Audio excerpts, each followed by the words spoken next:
To help us make sense of what comes next is if Biden does give in, is Josh Hammer, senior editor-at-large of Newsweek. Josh, welcome to the program. It's a pleasure to be with you. Thanks for having me. I don't know about you, but I sat through that entire presser last night, and it was hilarious to hear the liberal media afterwards say, phew, that was not as bad as we thought it was going to be. Yeah, I mean, like, where did they set their baseline expectations that he would literally keel over and die on stage? I mean, that would probably be the only relevant baseline that performance could possibly be an improvement on. I mean, from calling Zelensky Putin, the guy that he's literally been at war with for almost 2.5 years now, to calling Kamala Harris Vice President Trump. I mean, this guy just, he's just out to lunch, you know? I mean, like, his mental and physical decline has been utterly remarkable over the past few years. You know, unfortunately, from Democrats' perspective, quite fortunately from Republicans' perspective, I think, they're stuck with Joe Biden. I've been saying this for over a year now. He is not going anywhere. Yeah. And, you know, there's a lot of backbenchers who are now speaking out. There's a lot of rumors that Pelosi and Schumer might do so as well. But I really do think they are stuck with him, and God help them, because they are going to need that help.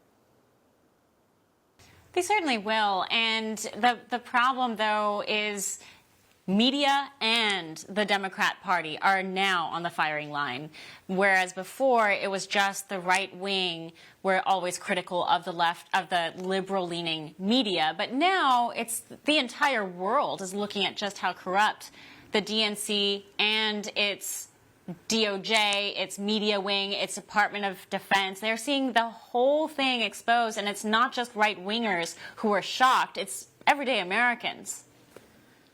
Yeah, and the real question is, will the consumers of the corporate media, will the New York Times, Washington Post readers, are they going to cancel their subscriptions after this? Are they going to do anything when it comes to a consumer perspective, when it comes to where they are getting their news? I mean, are they just going to accept in real time the fact that the New York Times, the Washington Post, CNN, MSNBC, all the various organs of the corporate left-wing media regime, Pravda, they literally switched on a dime? I mean, it started, Chanel, 2 weeks ago at around 10:45 p.m. on Thursday evening, immediately after the debate mercifully finished in Atlanta, Georgia. Literally anyone and everyone in corporate leftist media decided to switch the narrative and say, you know what, the jig is up. We've been trying to cover this for the past 4 years now, but now we know that we're going to lose if we go into this election with this guy. And that's kind of the question, as someone who works for a major news outlet myself, Newsweek, that's the question that I personally ask myself a lot is, are people who consume these media outlets going to now cast askance at them and cancel their subscriptions because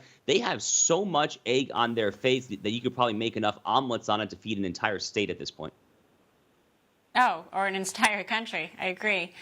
The problem, though, is the liberal media is, I think, sitting fairly comfortably, even though they're slightly embarrassed. They're sitting kind of comfortably because there is a lot of backup for them. On the legal front, recently, we're seeing the Supreme Court weigh in and say, actually, it's totally fine that the White House colludes with big tech to censor certain media outlets, to censor certain voices on the right. And when the left sees this, I'm sure that doesn't scare them. That only emboldens them to continue the path they are going. And I don't think they're going to lose financially because they're going to be protected. Well, that was a terrible ruling by the U.S. Supreme Court. This is the case Murphy versus Missouri. They came out towards the end of the term just a few weeks ago now. You know, I cover the big tech issue very, very closely. I've written on it any number of times in long form. I've been tracking this case basically since it launched over 2 years ago now. Yeah. This is a golden opportunity for the U.S. Supreme Court to finally say that, no, we are going to put our foot down and say that the states and purportedly private corporations simply cannot collude in this naked fashion to suppress dissident speech. The evidentiary trail here, Chanel, was overwhelming. We saw clear and unambiguous evidence of the White House, the DHS, the HHS, various other organs of the state in constant communication, weekly emails, bi-weekly phone calls, literally naming individuals. Unless you censor this person, unless you kick this person, Alex Berenson, for instance, unless you kick this person off your platform, you know, you might lose your Section 230 immunity, or you, God forbid, you might get broken up in antitrust, ... You can't do that. That is abridging the freedom of speech in the very clear and unambiguous nomenclature of the First Amendment of the U.S. Constitution. And it's absolutely shameful that the U.S. Supreme Court has green-lit this. And the tragedy is that they punted on so-called standing grounds, but now the social media companies, Chanel, are just going to cover their tracks. I mean, you're not going to get that kind of evidentiary trail moving forward. So good luck finding someone who can get standing in the future if it didn't suffice this time.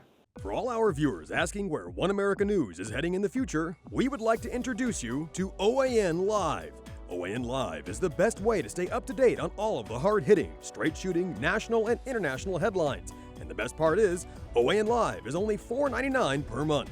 All the credible, honest, unbiased reporting One America News offers at a fraction of the cost of cable. Just go to OANN.com to easily sign up for OAN Live and stay informed.